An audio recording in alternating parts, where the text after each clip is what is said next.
Recently, as a CFP and a research analyst, I had a discussion with a product manager from a very reputed AMC on how pharma mutual funds should be positioned in a portfolio, and his perspective was quite interesting and very practical.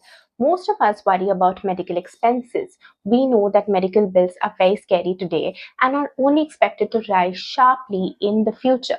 Now, here's a very different way to look at it. If healthcare costs are going up, pharma companies are the ones that will likely benefit from this trend.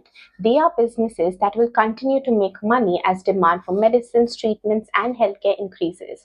So instead of only worrying about the rising medical bills, why not become a part owner of these companies? When you invest in a pharma mutual fund, the fund holds stake in multiple pharma companies. As these companies tend to grow and make profit, those profits reflect in the fund's performance. The returns generated by mutual funds are eventually passed on to you, that is, the unit holder.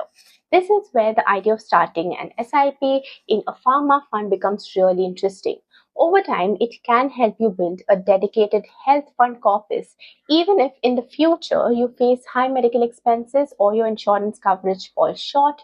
You have a pool of money that has been growing alongside the healthcare cost.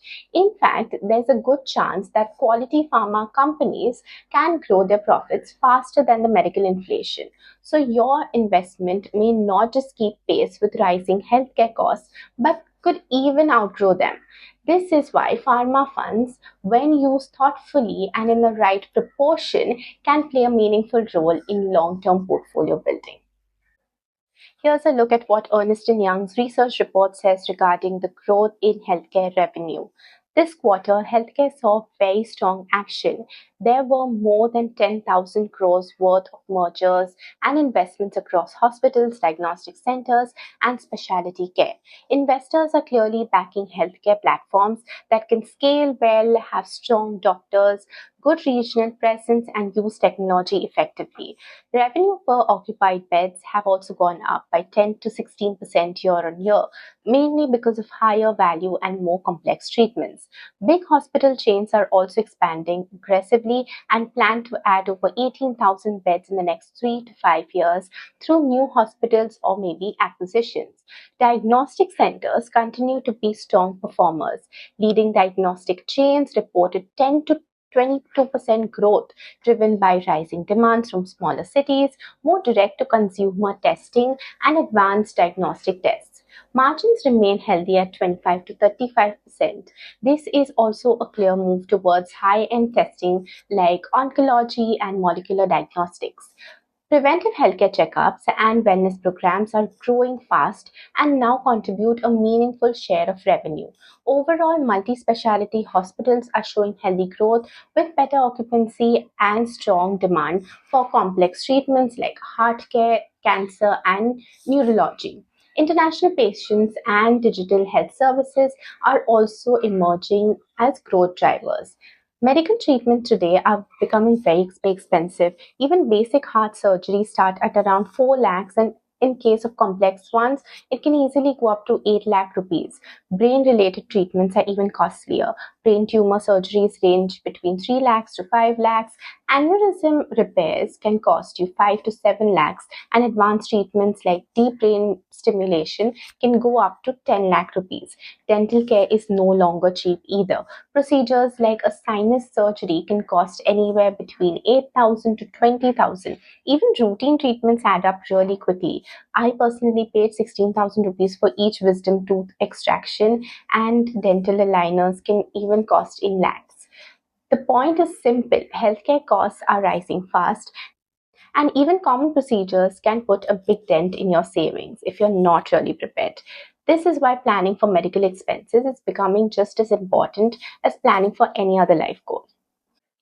Let's have a look at the pharma mutual funds and see how they correlate. But before we begin, a quick disclaimer. This is not an investment advice. Please do your own research. Also, we do not onboard any clients without a one-on-one meeting. The only official link to book a meeting is mentioned below. Please stay alert and beware of imposters. Let's have a look at pharma mutual funds and correlate now. If we look at pharma mutual funds, there are close to 10 funds that are at least 3 years and older. Returns in this space have been largely flat since 2023. So maybe it looks like, there's nothing exciting happening. But here's the important part. Even the worst performing pharma fund has managed to beat healthcare inflation over the past few years. These funds do not only invest in drug companies, they invest across pharmaceuticals that manufacture medicines, specialty chemical companies, and broader healthcare spaces like hospitals and diagnostic companies. So you're getting exposure to the entire healthcare ecosystem. That said, this sector can be a little volatile. The fall in 2022 was quite sharp, and the drawdowns in pharma funds can be uncomfortable. But if you take a look at the SIPs, the long-term SIPs, the picture changes. For example, if you were investing 1.5 lakhs per month from 2021 and allocated 10% towards pharma, that's close to 15,000 a month. The corpus created today would be enough to cover minor heart surgery and hospitalization. Each pharma fund carries different risk, not because the sector is different, but because every fund manager follows a different strategy. Also, the investment universe in pharma mutual funds is really small, which means most of the funds end up owning many of the same stocks. So, pharma mutual funds may not always deliver fast returns, but they have quietly helped investors keep up with the rising medical costs when used correctly as a part of a diversified portfolio.